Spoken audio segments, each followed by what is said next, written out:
Mohon maaf Pak Presiden, saya harus menyatakan Anda mulai jahat sama rakyat. Assalamualaikum warahmatullahi wabarakatuh. Sampurasun, berjumpa lagi bersama Senja 17 Channel. Ini akhir-akhir ini kita dihebohkan dengan adanya kebijakan-kebijakan dari Bapak Prabowo Subianto yang lebih mengutamakan hilirisasi ya, yaitu proyek-proyek strategis nasional berjangka panjang. Ada seseorang netizen yang mengkritik kebijakan Prabowo Subianto. Nah, netizen ini menyebutkan bahwa kebijakan Pak Prabowo Subianto itu tidak menanggapi hal-hal yang urgent, hal-hal yang seharusnya dikedepankan seperti penundaan CASN 2024 dan lain sebagainya. Berikut kita saksikan sama-sama videonya. Mohon maaf Pak Presiden, saya harus menyatakan Anda mulai jahat sama rakyat. APBN dialihkan ke Dana Tara hanya untuk membiayai proyek hilirisasi sebanyak 21 kurang lebih, yang nilai anggaran yang diperlukan di atas 400 triliun lebih. Mulai dari hilirisasi gas, besi, nikel dan lain-lain. Dan itu Anda prioritaskan. Sementara CASN dan P3K Anda undurkan pengangkatannya di tahun 2025 dan 2026. APBN Anda gunakan untuk membiayai proyek-proyek strategis.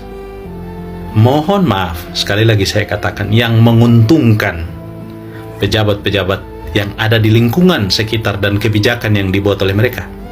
Menguntungkan mereka. Bisa jadi Anda pun diuntungkan Pak Presiden.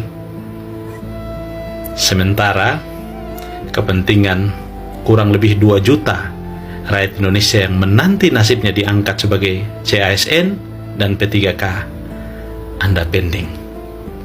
Saya harus mengatakan Anda jahat Pak Presiden. Saya berharap, sekali lagi saya berharap Bapak menjadi presiden yang baik buat Indonesia. Sudah cukup 10 tahun Pak Jokowi memberi contoh presiden yang buruk sepanjang sejarah kepemimpinan di Indonesia. Karena itu saya berharap Anda bisa menjadi presiden yang baik. Betapa sadisnya kebijakan ini. Karena kenapa? Skema pembiayaan Dana Tara yang semula uang rakyat, uang APBN, sudah tidak lagi menjadi uang APBN dan Anda gunakan untuk membiayai hilirisasi. Semestinya Pak Presiden, proyek hilirisasi ini gunakan saja skema pembiayaan swasta dan libatkan investasi asing. Biarkan APBN bekerja dan membiayai kepentingan rakyat, Pak Presiden. Kita tidak mendesak kok. Gas, besi, dan lain-lain itu tidak mendesak. Tidak menyentuh kebutuhan rakyat, Pak Presiden. Yang mendesak itu lapangan kerja, Pak Presiden. Yang mendesak itu makan hari-hari, Pak Presiden. Yang mendesak itu kesehatan gratis, Pak Presiden. Yang mendesak itu pendidikan gratis, Pak Presiden. Yang mendesak itu putaran ekonomi Pak Presiden, agar daya beli masyarakat meningkat Pak Presiden. Itu yang mendesak Pak Presiden.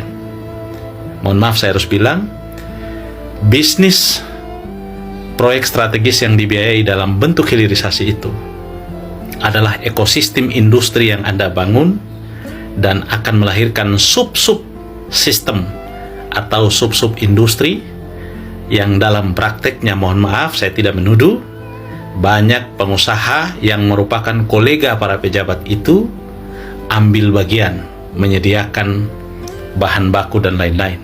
Dan mohon maaf, kebijakan itu hanya menguntungkan pejabat dan sekitarnya. Padahal negara bisa menggunakan mekanisme pembiayaan dengan cara lain tanpa membebankan itu kepada rakyat, tanpa membebankan itu kepada APBN. Sayangnya APBN yang tadinya masuk dalam keuangan negara sudah Anda pindahkan ke Dana Tara dan kemudian membiayai hilirisasi. Pertanyaan saya kalau mangkrak, siapa yang tanggung jawab Pak Presiden? Sementara itu bukan lagi kerugian negara. Disinilah yang saya katakan kejahatan kebijakan. kita mau seperti apa Bapak Presiden. Saya berharap Bapak Presiden bisa menyadari ini dan mengevaluasi kebijakannya untuk perbaikan Indonesia ke depan, Pak Presiden. Nah, bagaimana menurut kalian? Silahkan tinggalkan di kolom komentar.